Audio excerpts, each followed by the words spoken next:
Well, welcome to the CentreCourt MBA Festival here in Chicago. Spectacular views of the city. And welcome to all of you that are following live on the Poets and Quants homepage or watching this on video in the coming days, weeks, and months. We always start these events. Obviously, CentreCourt is really designed to ask all of those questions that you have about the world's top business schools. And to reflect that quality, I have a wonderful panel that as we go through this discussion, you'll find that with their MBA programs, they all have something very much in common, which is proving to be of tremendous appeal now to a global audience thinking about their business education. So I'll start by introducing the panel. It's lovely to see again Libby Livingston. Libby, I haven't seen you for years. You look great. Libby is the Director of MBA Admissions at Emory's Goizeta School of Business. Sitting next to her, Kirsten McAndrew, who is the Director of Admissions of Graduate Programs, including the MBA at Notre Dame, the Mendoza School. And Maria Rice, who is the Assistant Director for the North American market for INSEAD, based out of Fontainebleau in France, Singapore, and Abu Dhabi for now, right? But more to come. Watch this space.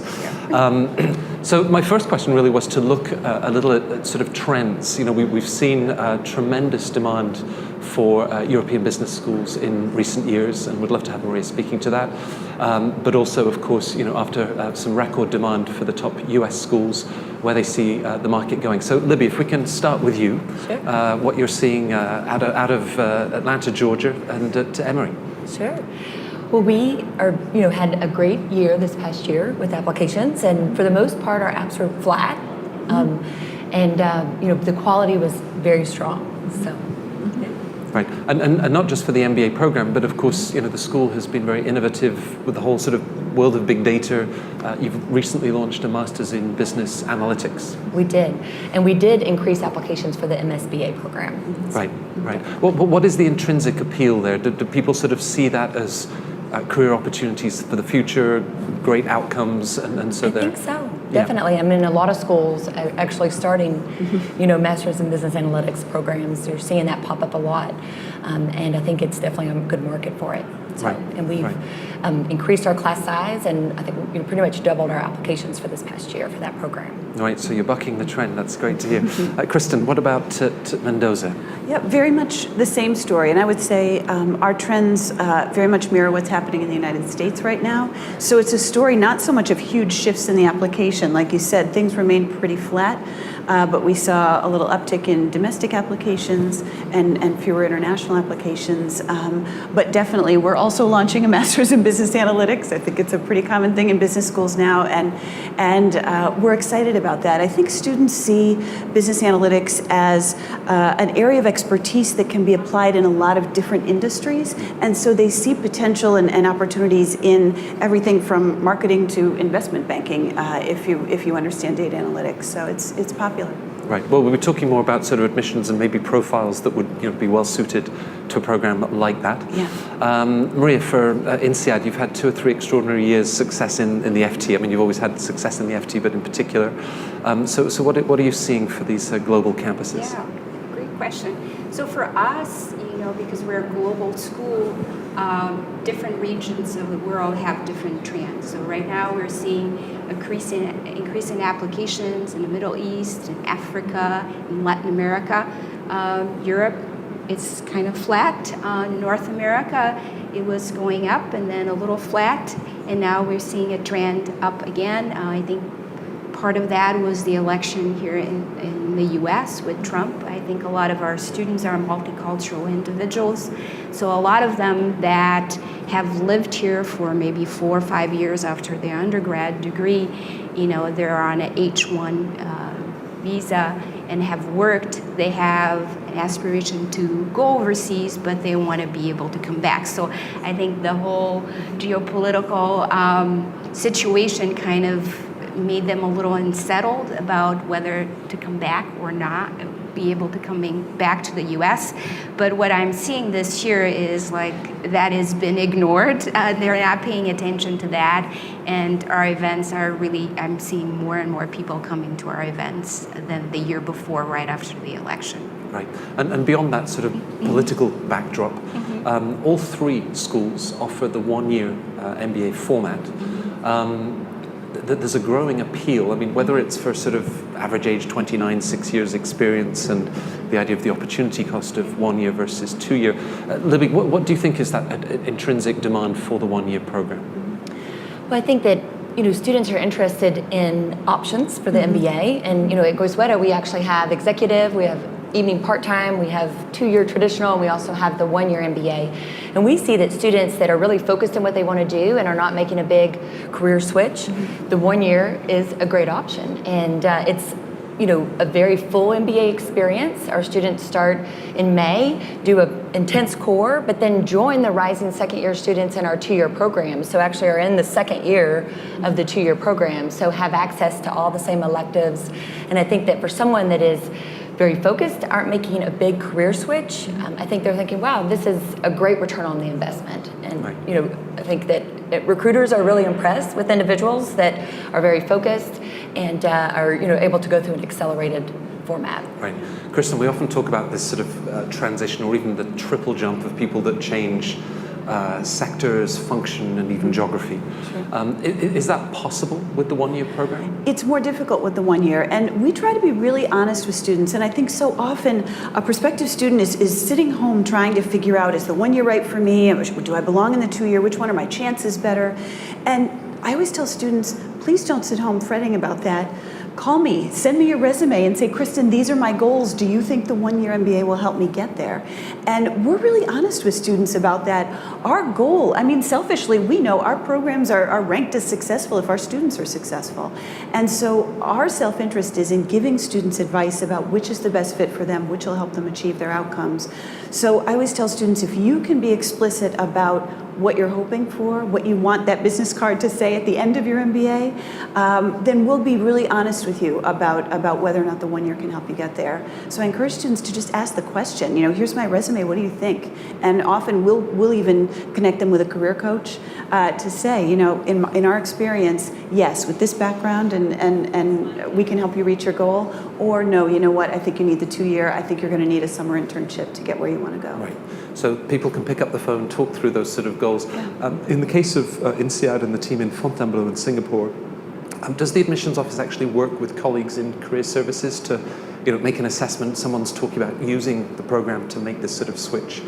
Is that achievable? Is that coherent? Yeah, so absolutely. So just to let the audience know, INSEAD MBA program is a 1 year program or 10 months, and it has been the 1 year or 10 months since its creation, which was almost 50 years ago.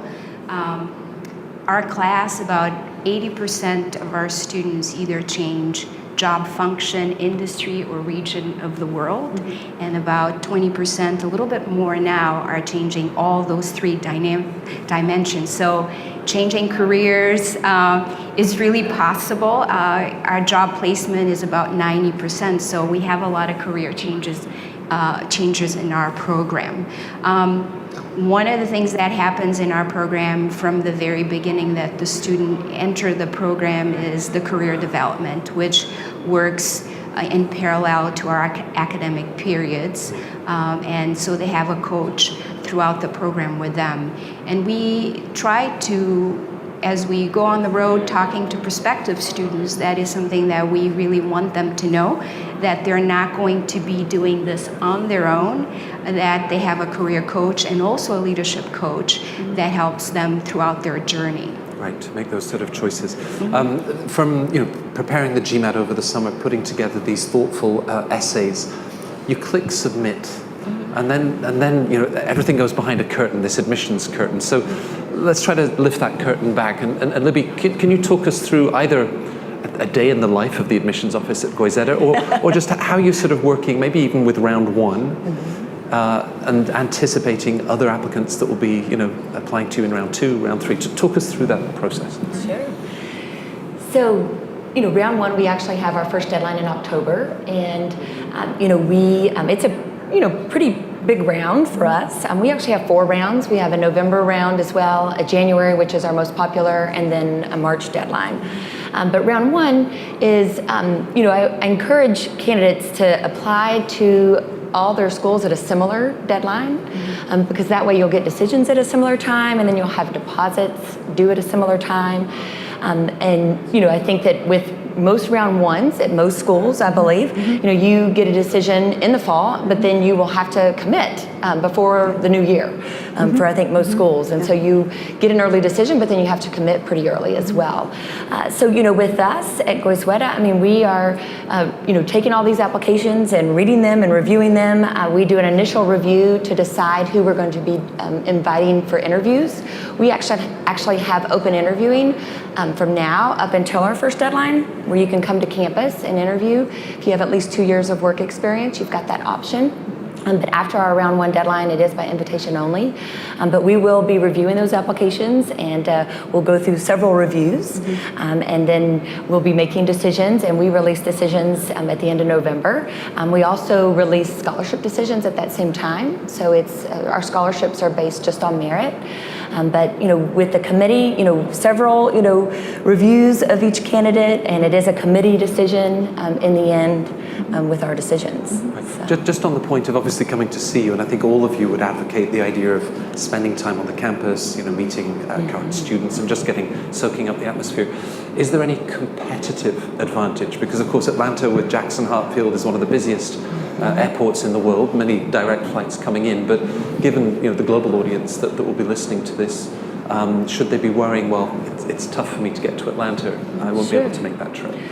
So, for our interviewing, we invite candidates to come to campus, but if a candidate is not able to come to campus, we do offer a Skype kind of video option for an interview.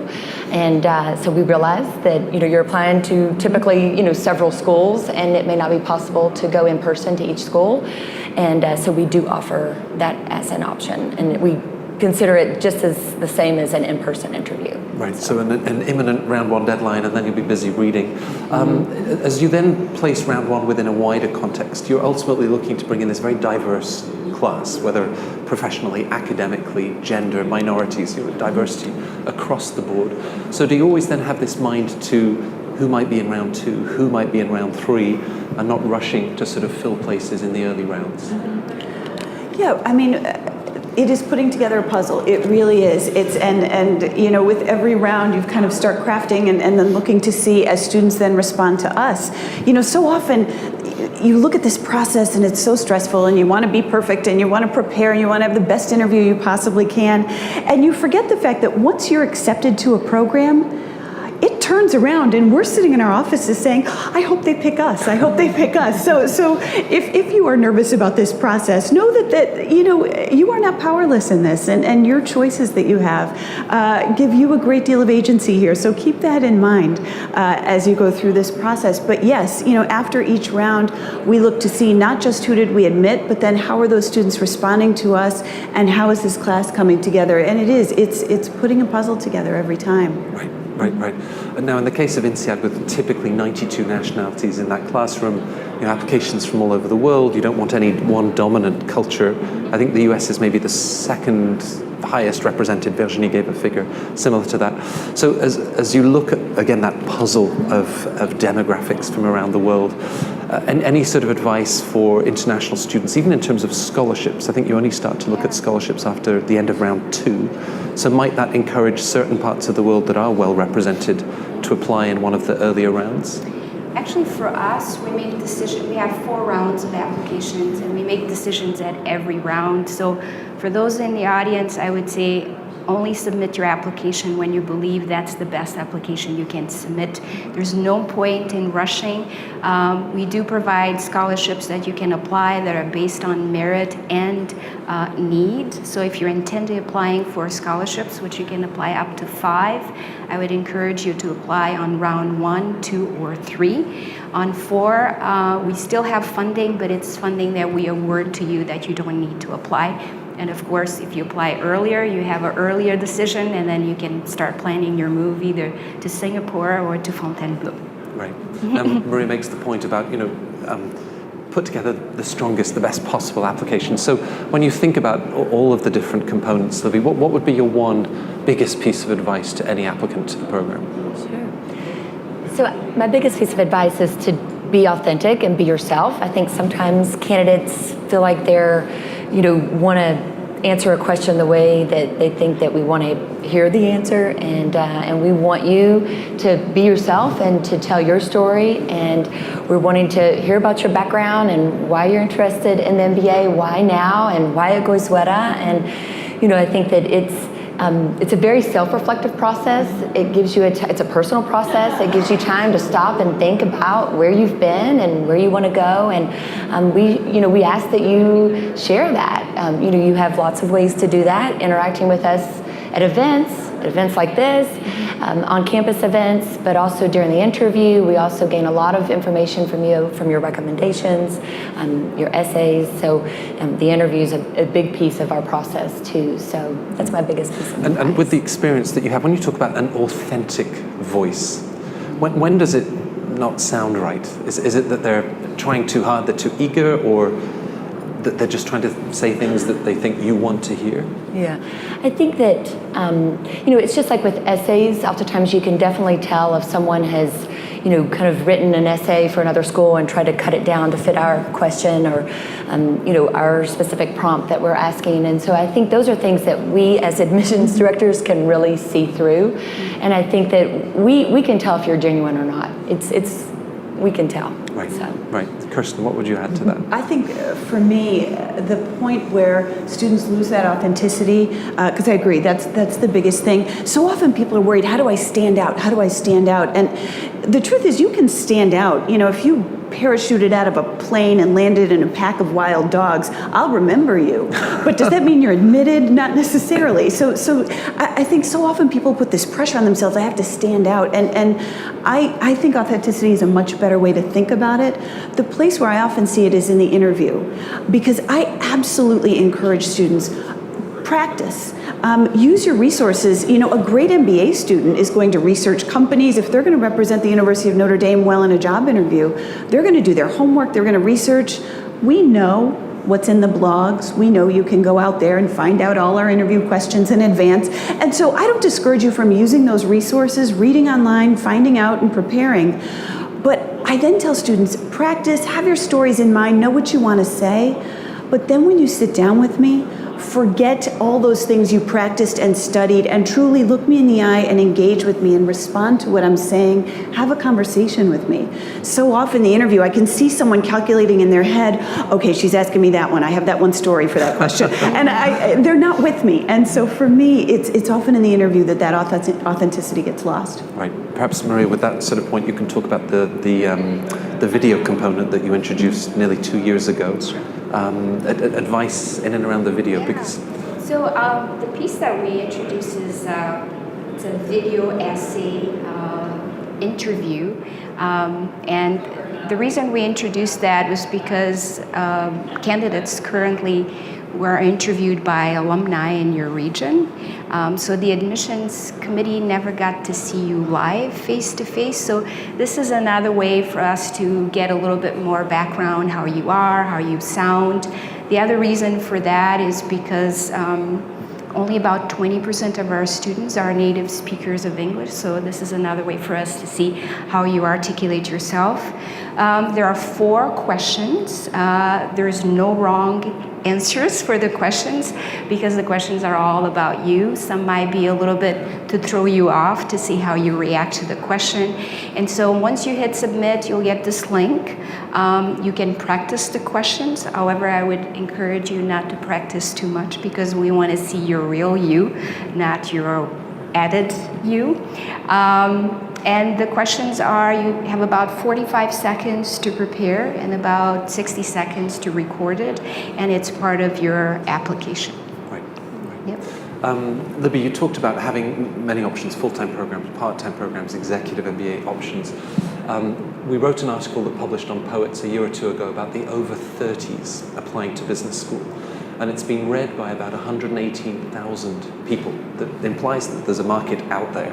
All of you, I'm sure, have older applicants admitted into the program and younger applicants on a fast track. So can you be too old or too young? to apply to a full-time MBA program? I mean, we do require work experience. I mean, I think that we find it's critical to have full-time work experience to be able to contribute in the classroom and to, really contribute to your team experiences. Also, our recruiters have the expectation that you have pre-MBA experience. I think most recruiters are interested in several years.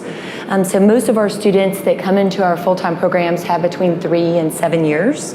But somebody could be ready after 2 years, and somebody still may not be ready after 10. And I think that it really depends on you and where you are, and when you feel it's the right time. So I think that with our full-time programs, again, most fall within that range, but that's the 80, that's the range. So there's definitely those that are a bit younger and a bit older. I think that sometimes some recruiters do look for candidates with a certain amount of experience. So if someone is an older student, it could limit some of their opportunities on the recruiting side. Right. But there are definitely companies that are not doing that. And Kristen, presumably for the younger applicants, it's also what you've done in those 2-3 years, the impact that you've had. Absolutely. What you've done is important, and I think your ability to articulate why you're here for an MBA, how you want to be different by the end of this program, and where you're headed. For our students who are earlier in their careers, I think we're really interested in seeing, first of all, that they're ready to kind of hold their own in a classroom of people who may have much more experience than they do, that they will speak up and have something to contribute.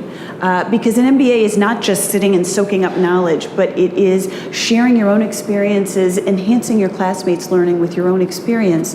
And so we look for students who can contribute something and will have the confidence to do that, but also we look for people who are able to say, why am I here? Why am I here now? And have a really clear vision of that. Right. If we look at 2 data points for specific to INSEAD, Maureen, on the one hand, an average class age that is 2-3 years older than Stanford or Harvard, closer to 29, but you place in record numbers at McKinsey, Bain, BCG. This year was another record. So if I was in my 30s and talking to INSEAD about making that switch to strategy consulting, which many would love to do, could that be a challenge? I mean, are McKinsey and Bain, BCG actually actively recruiting the 33, 34-year-olds, or perhaps a slightly younger target? Absolutely. Actually, just to give you a little more background on the INSEAD profile. So if you were to plot the class in the bell curve, I would say 10% of the class will be at the beginning of the curve, which would be between 2 to 3 years of job experience. The majority will fall between 4 and 6, and then the other 10% will be like 6 plus up to 11. So let me explain the reason why we have 10% on each end. So the people that are the 10% with limited work experience, they maybe right after college, they got a job that had a lot of responsibility, that showcased leadership potential with a lot of responsibilities. Maybe during college they had a startup. So it's not so much about how many years of work experience they have, but the quality of the things that they've been doing. The other people that are at the other end, that have the 6-year plus and might be in the 30s, these individuals maybe are doing something completely different. Maybe they're changing all 3 dimensions of their career, job function, industry, regions of the world, or maybe they're even starting their own startup. So maybe consulting companies are still very interested in them if that's what they want, but the majority of the time it's also because they have been consultants and now they want to do something completely different. Right. Now that applicant that you described parachuting into a field of a pack of wolves, if they were in the big 4, so Deloitte, EY, or the strategy consulting firms, or banking, software engineers, there are certain parts of the applicant pool that are very well represented. So Kirsten, any advice in terms of how they might then look to stand out among their peers in the big 4 or any of those well-represented pools? Yeah, I mean, for us, again, I go back to this puzzle. We have a huge number of veterans at Notre Dame. We have people who come from very traditional, what I think of as kind of pre-MBA careers. And we have people who often will come to us almost apologizing for their backgrounds. They say, well, I come from this, and I've been working in a biology lab, or I've been working here, and I don't come from a traditional background.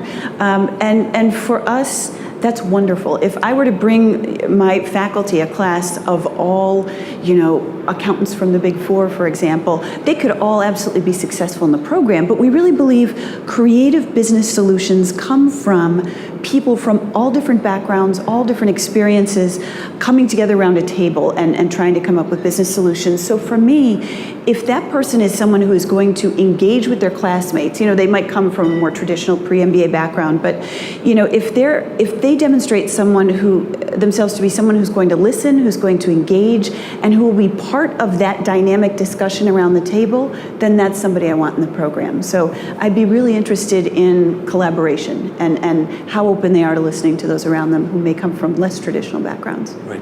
Can recommenders then make a difference, Libby, in that sort of context to sort of show, well, yes, they come from PwC or they come from Goldman, JP Morgan. Wow, outstanding performance, sort of insights and perspectives that really help you as the admissions office, to identify some star talent. Through the recommendations? Yes.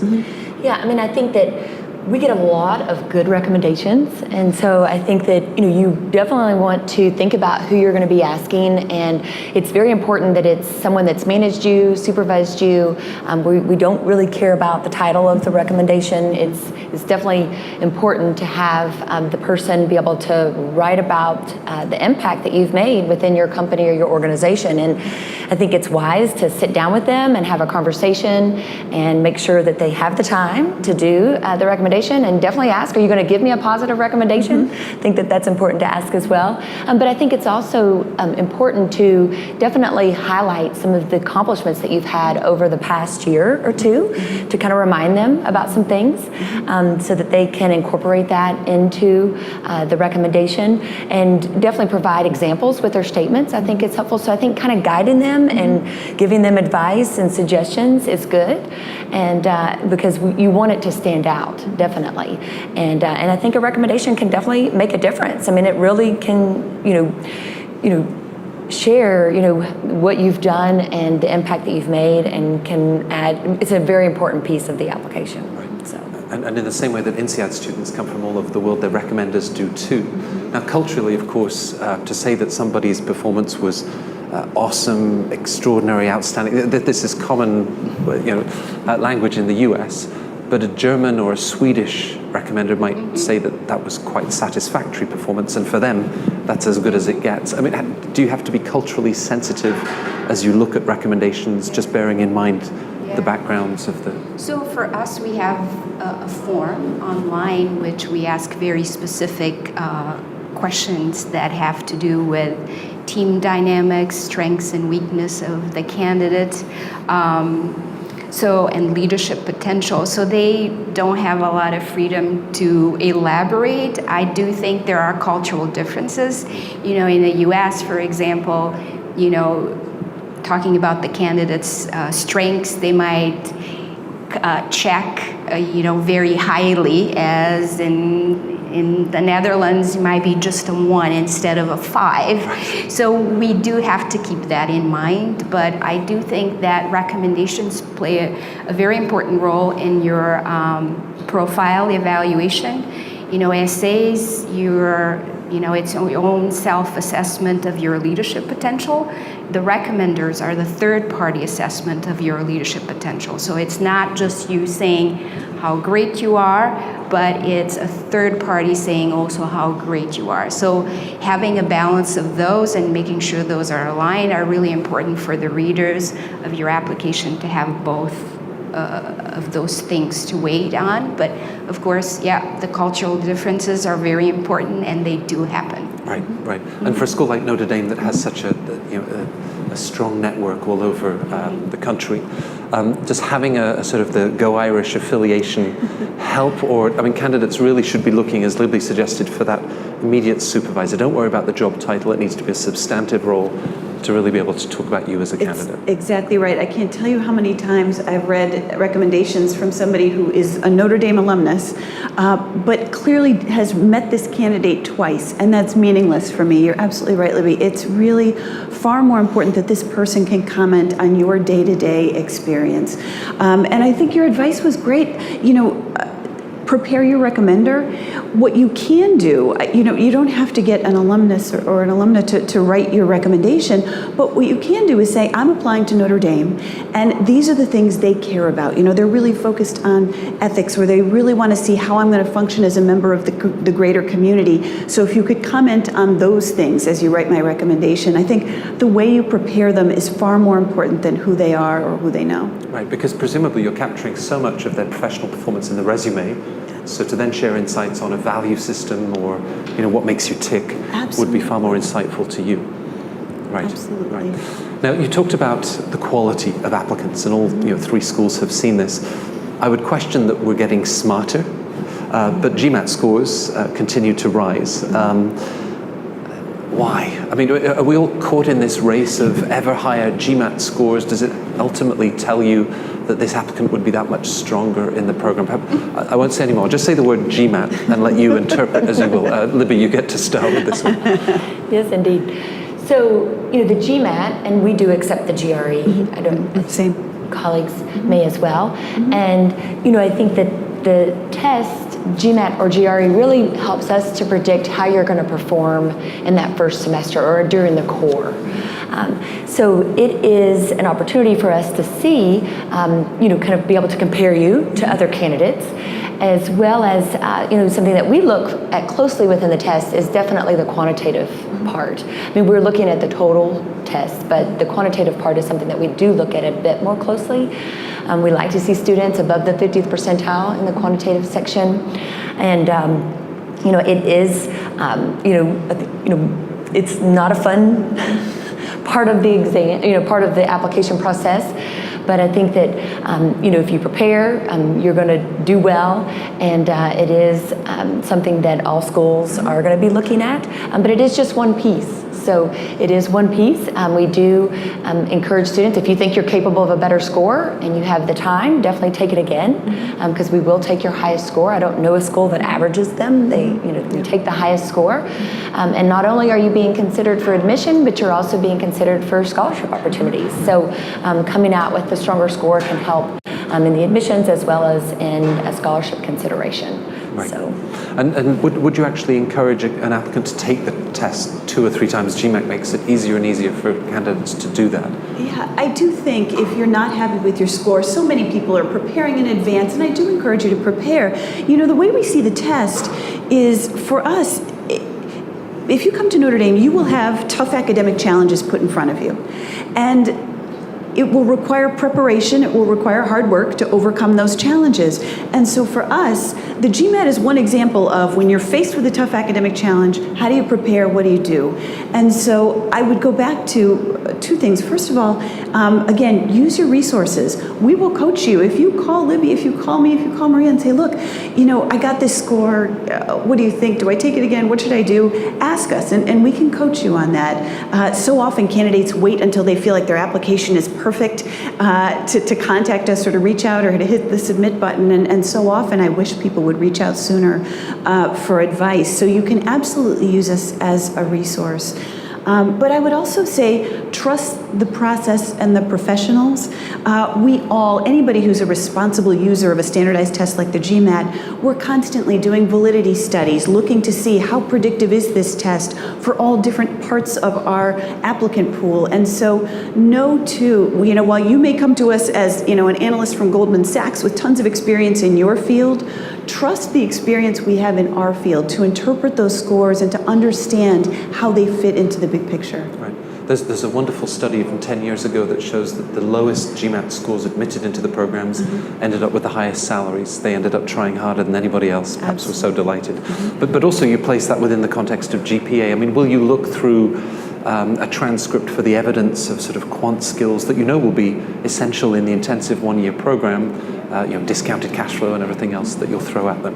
Yeah, so learning about your academic abilities, so the GMAT is one, but the next one will be how well you've done previous whether it's an undergrad degree or another master's or PhD. The other thing we look at is what you do for a living. You know, maybe your professional background, you have a lot of quantitative skills that you use at work. So, for example, if you are an engineer and you have a really poor GMAT score, maybe that's an indication that you didn't quite prepare well for the exam. So we take that in consideration.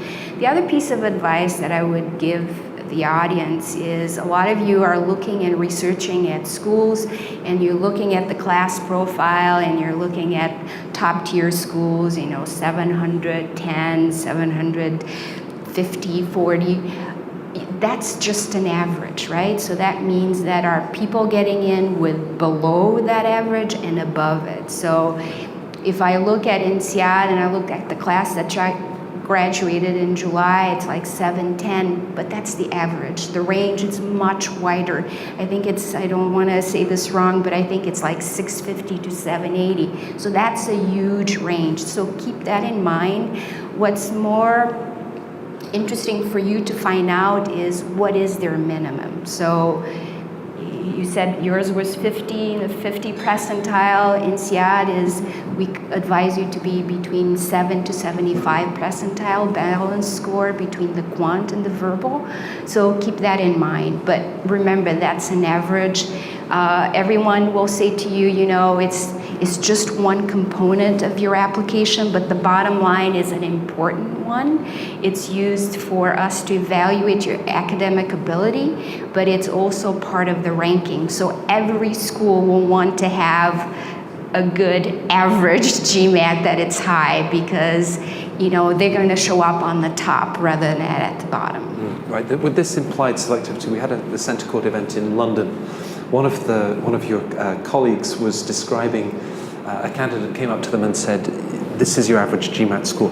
That's my average GMAT score. This is your average GPA. I have that average GPA as well." And you say that the average is 28 years old. Guess what? So I'm perfect for your program. And that somehow these rankings, or even, you know, you're all called on to publish class profiles of the incoming class, and that can be very reductive because it fails to capture what you're describing, Maria, of breadth, whether of experience, range of scores. So really, perhaps any of you have a point to make on this in terms of, you know, don't just concentrate on those data points. You know, think about, you know, what makes you special, back to an authentic voice. Yeah, Libby, anything you'd add to that? I mean, all parts are important. I mean, you know, we do not have a weighted application. We're looking at each aspect, and all of it's important. I mean, I think what's most important, though, is that it all fits together. You know, that what you're saying in your interview matches with what you're saying in your essays, and that it all fits. So I think that that's something that we're definitely looking for, that there's not any disconnect. You know, so I think that's another piece of advice I would suggest. We were discussing before the panel of the investment banker that works 85, 90 hours a week. A month before applying to business school, realizes that he or she has no extracurriculars, has no community service on the application, so, you know, starts walking puppies at the animal shelter, which has its own value. But that's very calculated. I mean, it's probably very transparent to you. So when we look at what's often the most interesting area of the resume, those, you know, those sort of extra interests, passions, volunteer work, and any sort of guidance around that, and also, well, Kristen, starting with you, you know, this notion of community service that is so embedded in the culture of the school, and therefore what you're looking to see. Yeah, we care a lot about service at Notre Dame, and what I would say is you're absolutely right. It's transparent if all of a sudden I see this huge flurry of activity and it's not part of who you've always been. But there are lots of people who come to Notre Dame who haven't been, you know, living 20 hours a week at you know, serving meals at a homeless shelter. We love to see that kind of service, but we also encourage you to, again, be authentic. You know, you can say, you know, I have worked so hard and focused my time on my career and getting ahead and advancing, and I realize there's something missing. If that's true for you, then say that. Or you can advise your recommender to say, look, you know, think about community service not so much as, you know, perhaps hours with puppies, although I love that, but you could think about service as, what kind of person are you in your work community? You know, are you somebody who brings people together, who talks to that new intern and makes them feel part of the community.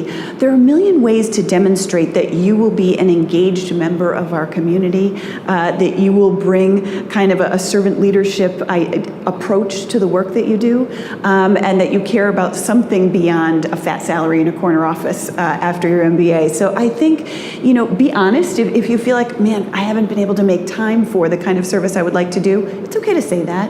But then encourage the recommenders, all the other folks who are talking about you in the application, to talk about the person you are in a community, because that can be just as compelling. Right, and how you've contributed professionally. Yeah, Marie. I would just add to that, it doesn't have to be community service.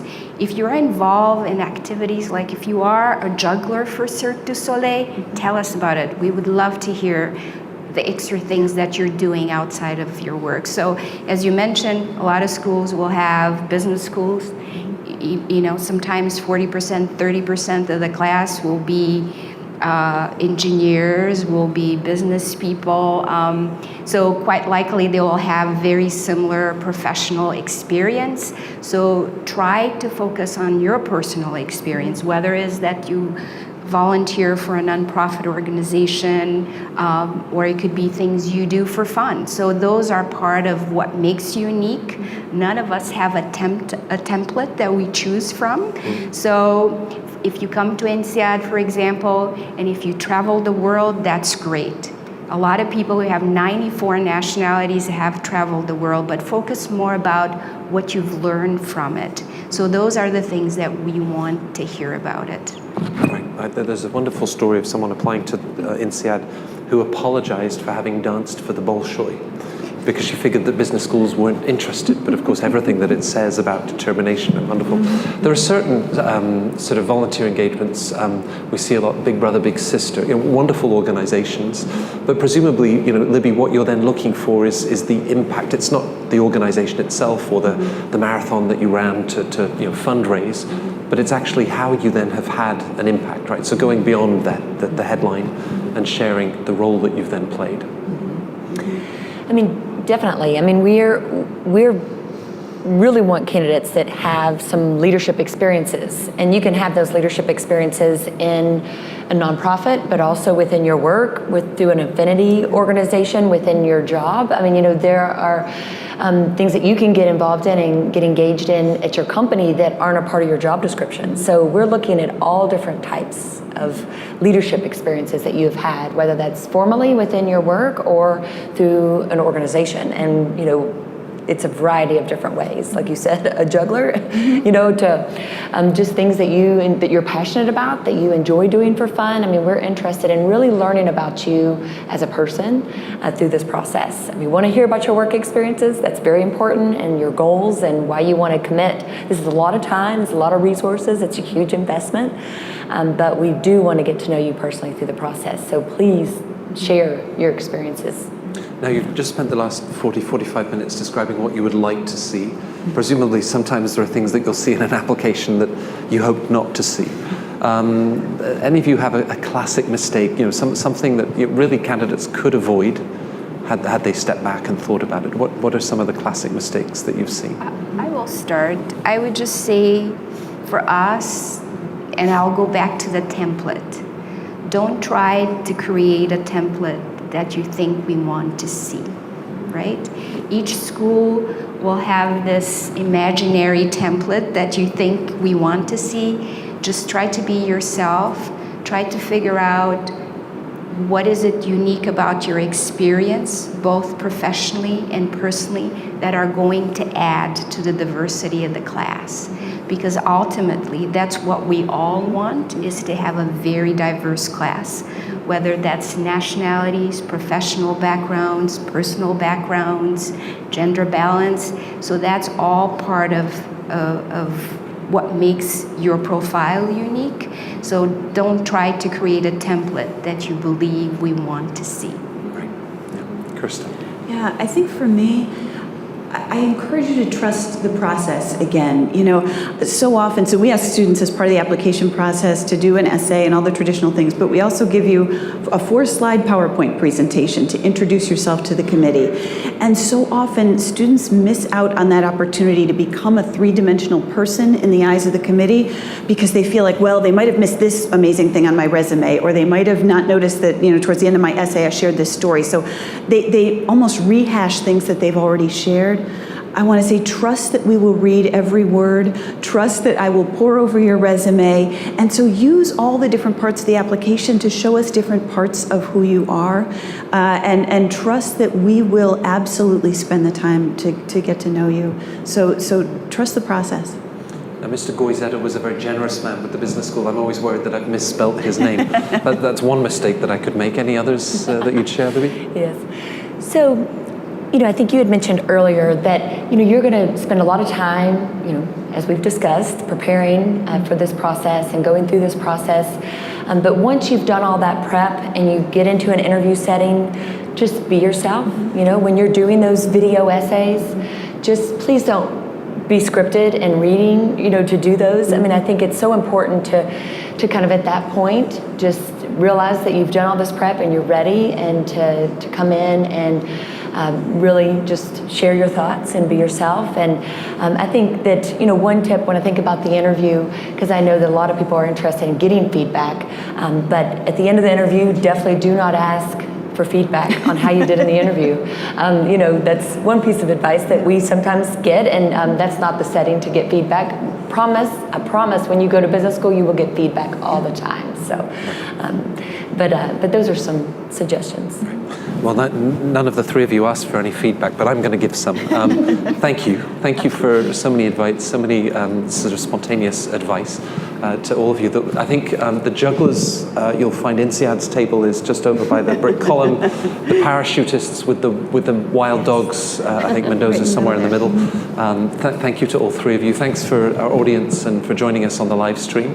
Next, coming up, John Byrne will be sitting down with the deans of Geese here in Chicago, and from Michigan, Ross. So stay tuned for that. Thanks to all three of you. Thank you. Thank you.